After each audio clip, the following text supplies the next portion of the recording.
Le gouvernement fait renaître l'Institut des peuples noirs Farafina en phase avec la vision du capitaine Ibrahim Traoré. Cette structure va œuvrer à réaffirmer les idéaux du panafricanisme et de la renaissance de la culture africaine. On en parle. Lutte contre le terrorisme et la reconquête du territoire national. Les médias burkinabés apposent leur signature sur le document qui vient garantir leur engagement aux côtés des FDS. Ce pacte, selon le président du CSC, est un appel à la responsabilité collective et professionnelle. Ce sont les principaux titres de cette édition, mesdames et messieurs. Bonsoir et bienvenue. Deux grandes décisions prises en Conseil des ministres du jour. La résurrection de l'Institut des peuples noirs, IPN, devenu IPN Farafina, et la création du Collège d'enseignement militaire supérieur. Synthèse de Salif Sandouidi et de Abdoulaye Kinda. Le Conseil des ministres a adopté au titre de la présidence du FASO un décret portant création d'une nouvelle structure dénommée Institut des peuples noirs Farafina, IPN Farafina, dont la première version a existé sous la révolution d'août 1983. Cet institut est la traduction concrète de la vision du chef de l'État, le capitaine Ibrahim Traoré, pour une lutte véritable pour la souveraineté totale du Burkina Faso. Selon le porte-parole du gouvernement, l'IPN Farafina a pour mission d'œuvrer à la réaffirmation des idéaux de souveraineté, de panafricanisme et de renaissance culturelle africaine en phase avec la vision politique du chef de l'État.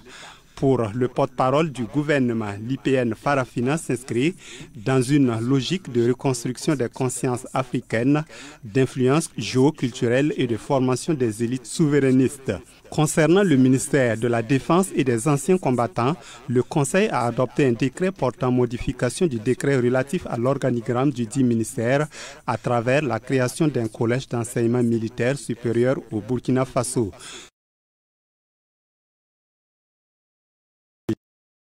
Célestin Saint-Poré, ce collège permettra entre autres de former localement une élite militaire dotée de compétences en stratégie, commandement, gestion de crise et géopolitique, d'adapter les curricula aux réalités sécuritaires nationales et sous-régionales, de renforcer la souveraineté du pays en matière de formation militaire de haut niveau. Le général Célestin Saint-Poré note que ce collège va aussi permettre de développer une coopération sous-régionale et régionale en accueillant des officiers venant de pays voisins ou d'autres pays africains, contribuant ainsi à la stabilité collective. Je vous l'annonce également en titre, la presse burkinabé s'engage officiellement aux côtés des FDS dans la reconquête du territoire. Elle a consigné ses engagements dans le pacte patriotique des médias dans la mi-journée de ce mercredi. Fatih Sankara a suivi la signature du dit pacte par les responsables. En signant ce pacte patriotique des médias qui s'articule sur 3 points, les responsables de médias s'engagent à davantage contribuer dans la lutte contre le terrorisme, à véhiculer des messages de paix et de cohésion sociale tout en restant professionnels. Ils s'engagent également à promouvoir et à soutenir les actions des FDS. Le pacte patriotique des médias n'est aucunement un musellement des médias, rassure le président du CSC. Ce qui va changer, c'est quoi? C'est que déjà, la presse nationale travaille déjà à la satisfaction de l'intérêt général, contribue fortement à l'effectivité du droit à l'information des populations. Mais avec ce pacte, c'est un ensemble d'engagements qu'elle prend devant l'histoire, devant le Conseil supérieur de la communication, devant les plus hautes autorités et devant le peuple burkinabé, d'accroître sa contribution dans la lutte contre le terrorisme, dans la reconquête de notre territoire national, mais aussi dans l'affirmation de notre identité nationale, de notre souveraineté. Alors, en prenant cet engagement, notre presse montre à l'opinion nationale et internationale sa disponibilité et son engagement aux côtés des plus hautes autorités par rapport donc à tous les grands défis qui sont en train d'être relevés en ce moment. Pour les responsables de médias, il est important de faciliter l'accès aux sources d'informations émanant des autorités. Il en est de même pour les préoccupations liées au fisc et à la suivi des médias. Les engagements des médias sont connus. Ce sont des engagements qui sont déjà, des actes qui sont déjà posés. C'est-à-dire maintenant il y a une interpellation à renforcer la façon de travailler, puis l'engagement des médias, mais on attend aussi du gouvernement un certain nombre de mesures à créer les conditions, à permettre déjà aux médias d'aller sur le terrain et de recueillir l'information de façon, j'allais dire, plus sereine, et aussi de faciliter la suivi des entreprises de presse qui connaissent aujourd'hui de grosses difficultés financières, notamment par la mise en œuvre de la fiscalité d'entreprises de presse. De toutes les façons, le CSC et l'OBM, l'Observatoire des médias, s'engagent à un suivi du contenu du pacte. Un bilan est attendu dans 6 mois. Je vous amène à Bobo Dioulasso à présent, où la 2e édition des journées culturelles Marca Dafi s'est tenue du 10 au 11 mai dernier. Cette année, l'événement a porté sur le thème « Préservation des valeurs socio-culturelles des Marca Dafi pour une souveraineté plus affirmée, rôle des générations présentes et futures ». Récit de Nongasida Tomasondo.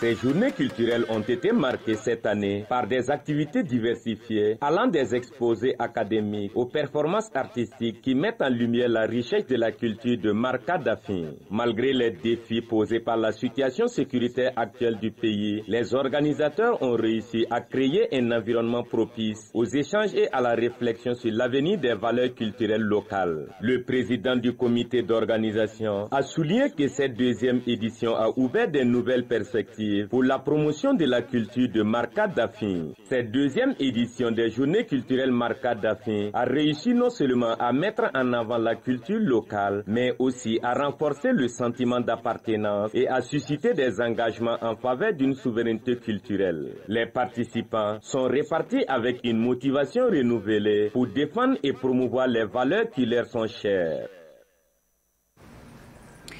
Et puis nous parlons du 15 mai. Le 15 mai, célébré chaque année comme journée des coutumes et traditions, est selon les citoyens une occasion de renouer avec leurs racines, d'honorer les pratiques héritées des ancêtres, mais aussi de réfléchir sur la place de ces repères culturels dans un monde en mutation. À travers les rues, les marchés et même les réseaux sociaux, les langues se délient. Interdits, totems, symboles et gestes sacrés sont évoqués mais parfois ignorés.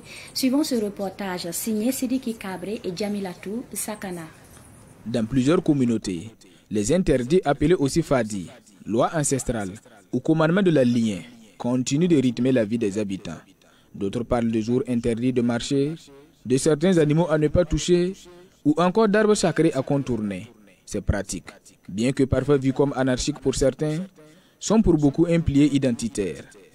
Chez nous les Moussi, ce qui est vraiment interdit, la première interdiction est que un frère ne doit pas chez la femme de son frère. C'est la première des choses. Et également chez nous les Moussi, au niveau des jeunes filles aussi, particulièrement chez nous, les filles qui tombent enceintes, une fille enceinte ne doit pas rester dans la cour de son père. Et pendant sa période, qui n'est pas mariée, pendant sa période de grossesse, elle ne va pas voir l'un de ses frères. Et chez la Moussi, on ne l'achète pas aiguille la nuit. Et je pense que le piment aussi en fait partie, surtout le piment la nuit, je pense que ça en fait partie aussi. Ce que je peux dire comme interdit chez nous, les Moussés, je vais donner seulement 2 interdits. C'est en ce qui concerne les relations femmes-hommes, relations femme-mari. Donc, une femme ne doit pas taper son mari avec un balai, ni avec une spatule. Voilà donc. Je suis gourmandier. Chez nous, on ne mange pas crocodile. C'est formellement interdit. Je suis gourmandier précisément de la famille des cassés. On ne doit pas manger la tortue. On ne doit pas aussi manger la sole du capoquier. On ne doit pas aussi rentrer dans un marigot comme ça avec des chaussures. de la communauté Kuruma. Bon, c'est nous les interdits saisissent l'union entre d'autres communautés. Maintenant, au sein de notre communauté, par exemple, on peut dire qu'on ne doit pas se marier avec les forgerons parce qu'il y avait un pacte entre les Kuruma et les forgerons. Maintenant, pour ne pas briser ce pacte, on a décidé de mettre une barrière sur l'union de nous. À l'opposé, de nombreux jeunes avouent ignorer les interdits de leur communauté, souvent par manque d'intérêt ou de transmission. Bon, je suis Bobo, ça c'est vrai, mais je ne connais pas les interdits. Pourquoi? Parce que je ne suis pas née ici, je n'ai pas grandi ici. Je suis née en Côte d'Ivoire, j'ai grandi en Côte d'Ivoire. Ça fait une année que je suis ici, je ne connais pas le village, je ne connais pas les interdits, rien. Au point de ce constat, c'est l'extrême diversité des interdits et coutumes selon les régions, les familles et les liens. Difficile de parler d'une tradition uniforme. Toutefois, une vérité s'impose. Chaque communauté gagnerait à mieux connaître, documenter et transmettre son patrimoine culturel. Et pour poursuivre, à l'occasion du mois du patrimoine burkinabé, nous vous proposons ce reportage sur les plats traditionnels. Du babenda, samsa, haricot, boussang tsuba, en passant, autant de plats traditionnels prisés par les étudiants de l'université Joseph Ki-Zerbo. Mais au-delà de les apprécier, savent-ils réellement les préparer? La question leur a été posée à l'occasion du mois du patrimoine burkinabé. Fideline Bansé et Ramatou Azao. Rosita Sawadogo, Juliette Ouedraogo, Catherine Yameogo sont des étudiantes de l'université Joseph Ki-Zerbo qui ont le babenda amoré ou kazaga en kassena comme plat préféré. Moi, mon plat traditionnel préféré, c'est le babenda. Mon plat traditionnel préféré, c'est bien sûr le babenda, qui est reconnu comme le meilleur plat du monde. Moi, mon plat traditionnel préféré, c'est le babenda. Par contre, pour Abdul-Wahab Compaoré, le haricot ou benga encore amoré est le repas traditionnel qu'il adore. Mon plat traditionnel préféré, c'est le benga. Au-delà du babenda et du haricot, le kalmbayare et le samsa au beignet sont également des plats traditionnels appréciés par Françoise Woba et Juliette Daboné, originaire de l'Est et du centre-Est. Mon plat traditionnel préféré, c'est le kalambayari dans la tradition goumanché. Alors, moi, mon plat traditionnel, c'est le samsa dans l'ethnie Bissa. Le taux considéré comme plat de base est aimé par David Batiana. C'est le taux gourossi. Quand tu m'entends, tu sais que tu as mangé nourriture. C'est pas comme les taux flégués qu'on fait à Ouagala. Le taux gourossi, quand tu manges, tu dois sentir que tu as mangé quelque chose. Non, je ne sais pas comment on fait. Ça, quand je mange, je sais que je suis chez moi. Ça, c'est mon plat préféré. Mais comment prépare-t-on le babenda, le haricot, le kalmiare, ainsi que le samsa? Les étudiants se prononcent. Je sais que pour préparer du babenda, il faut d'abord les feuilles ce qu'on appelle le banabourou, avec les feuilles d'oseille. Si tu veux aussi, tu peux ajouter un peu de kienebdo. Et il y a de l'arachide, et il y a du riz. Voilà. Et puis pour la préparation aussi, il faut mettre un peu d'eau dans la marmite. Si tu veux aussi, tu peux faire ça à sec. Tu peux laver l'oseille, le barambourou et puis le kienebdo. Tu mets d'abord le barambourou d'abord. Voilà, ça va bouillir un peu. Après, tu ajoutes les autres feuilles là. Voilà, au fur et à mesure, ça va cuire. Les feuilles là vont cuire, même l'eau des feuilles vont faire cuire les feuilles même. Après, tu ajoutes le riz. Voilà, après cela, tu ajoutes un peu d'eau pour voir maintenant. Et suite à cela, tu ajoutes l'arachide là. Et puis c'est bon maintenant. Pour préparer le benga, on met l'eau dans la marmite, on lave le haricot, on met dedans, on met un peu de potasse dessus, et puis on continue, on prépare jusqu'à ce que ça soit cuit. Et si vous voulez ajouter du riz, c'est là maintenant vous mettez un peu de sel dessus, vous lavez le riz, et puis vous mettez dessus, vous ne mettez pas le feu trop comme ça. Pour préparer le kalambayari, on a besoin de juste quelques feuilles, en particulier les feuilles de l'haricot, les feuilles de bouvaka, et du petit mil, des arachides et de la potasse. Et bon, c'est tout ce que je connais. Le samsa, c'est un plat vraiment très simple à cuisiner. D'abord, c'est fait à base d'haricots. Et premièrement, on prend quelques grains d'haricots, on va l'écraser au moulin. Et après d'avoir écrasé, on vient et on essaye de mouiller de l'eau et on met de comment dirais-je, du bicarbonate et on laisse ça reposer pendant 30 à 45 minutes. Et après, pour la cuisson, on met au feu, après avoir allumé le feu, on tourne la poêle avec la pâte d'arachide. Et après avoir fait ça, maintenant on peut mettre un peu d'eau dans notre haricot que nous avons malaxé et on met là-dessus comme des omelettes. Ces plats traditionnels tant aimés par les étudiants sont de moins en moins préparés dans la ville de Ouagadougou. Ces plats locaux sont souvent préparés lors de cérémonies de mariage et de baptême. Cette nostalgie fait que des restaurants commencent à se spécialiser dans l'offre de repas traditionnels. Dernier point de ce journal, le championnat national de lutte traditionnelle est lancé. Plus de 100 lutteurs des 13 régions du Burkina Faso prennent part à ce championnat de lutte organisé par la Fédération burkinabé de lutte traditionnelle. Nous en savons plus avec Samuel Moko. Lutte traditionnelle, identité culturelle et symbole d'unité nationale est le thème retenu par la Fédération burkinabé de lutte pour la 32e édition du championnat national de lutte qui se déroule à l'hippodrome de Nonsin. Pour le président de la Fédération burkinabé de lutte, son mandat est placé sous le signe de la relève. On a pu convier les lutteurs de toutes les régions vers Ouagadougou, autour de 130 lutteurs, pour essayer de trouver les meilleurs du moment. Les combats qui se passent actuellement, c'est pour les jeunes. Alors, notre mandat est placé sous le signe donc, de la relève et vraiment, vous allez voir que les jeunes seront mis en exergue et ils sont là pour s'identifier aux grands combattants pour pouvoir trouver les meilleurs. Plusieurs innovations sont introduites à cette 32e édition du championnat national de lutte selon le président de la Fédération burkinabé de lutte. C'est la première du genre que les clubs sont obligés de prendre des licences avant de participer au championnat. Et encore plus au niveau, donc, il y a eu des championnats de zones. Nous avons divisé donc le Burkina en 4 zones où toutes les zones ont participé. Il y a eu des éliminatoires d'abord dans toutes les zones, la zone de la boucle du Mohun, la zone des hauts-bassins, la zone du centre et également la zone du centre-ouest.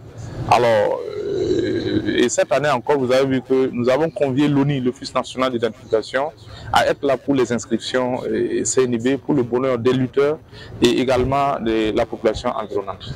Si nous sentons qu'il y a eu arrangement entre-temps, nous vous décalons simplement. Et ça a été expliqué long à large, dans toutes les langues possibles, et les gens ont compris qu'il ne peut pas avoir arrangement. S'il y a arrangement, vous êtes disqualifié et vous ne pourrez plus sortir avec les étalons et lutteurs pendant 2 ans.